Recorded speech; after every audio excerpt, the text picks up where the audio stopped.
faire visiter cet appartement. L'entrée qui est un petit peu cachée, comme ça quand la porte est fermée on ne voit plus l'entrée. Et ce grand couloir ici qui faisait, je sais pas, peut-être 6 mètres ou 8 mètres de long, qui était complètement aveugle. Aujourd'hui on a la lumière du jour jusque dans l'entrée quasiment. Alors autrefois ici c'était la cuisine.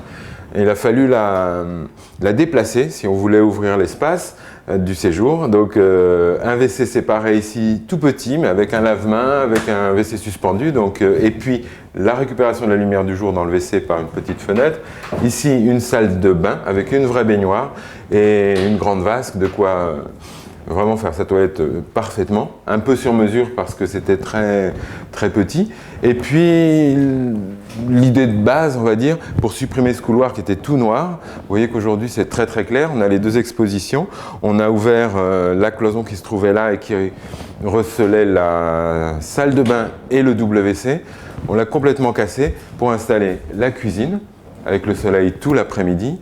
Et puis de l'autre côté, casser cette cloison-là qui fermait complètement un petit séjour avec une cheminée ici. Donc la cheminée a été enlevée, elle permet d'installer ce grand meuble. Et puis le soleil du matin qui donne complètement dans la pièce. Et bon, il n'y a plus de zone sombre. Ici, pour avoir une autre perspective et créer une petite chambre d'ado occasionnelle qui est aussi donc, le prolongement du salon, on a choisi d'ouvrir une grande baie coulissante, translucide, donc de manière à ce que même fermé, il n'y ait pas une impression de cul-de-sac et que toute la lumière qui vient de l'extérieur puisse toujours circuler dans l'appartement.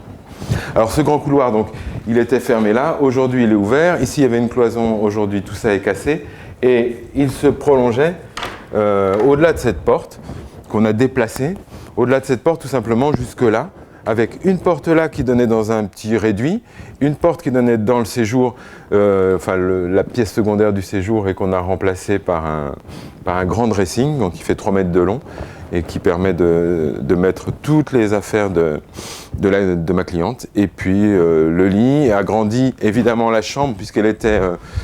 on voit la trace au sol d'ailleurs, on voit la trace au sol de l'ancien couloir. Donc la chambre a pris 3-4 mètres carrés sur le couloir et le réduit. Elle a pris aussi 2 ou 3 mètres carrés en supprimant le conduit de cheminée. On voit la trace au-dessus de l'acier qui soutient les cheminées et a permis de gagner tout ça, toute une bande d'environ 40 cm sur toute la longueur de la chambre. Donc la chambre est très vaste et elle permet d'accueillir un vrai coin bureau à côté de la fenêtre. Alors ici, on perçoit tout à fait à cet endroit, on va dire les 3 astuces qui permettent de valoriser un appartement comme celui-là, sous les combles.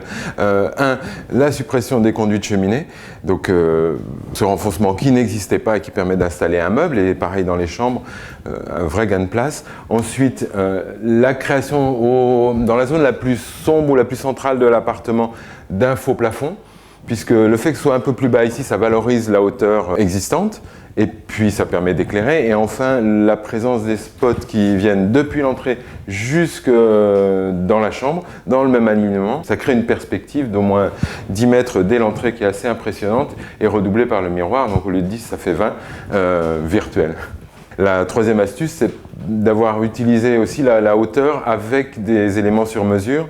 On le voit non seulement dans le dressing avec cette belle côte de maille qui va du sol au plafond, mais aussi ici dans la cuisine pour installer le réfrigérateur, le lave-linge. On a créé des meubles verticaux qui sont totalement sur mesure et qui donnent une dimension un petit peu impressionnante ou dramatique à la hauteur sous plafond, qui par ailleurs est tout à fait banale, qui est tout à fait normale. On doit avoir 2,70 m d'un côté et 2,60 m de l'autre.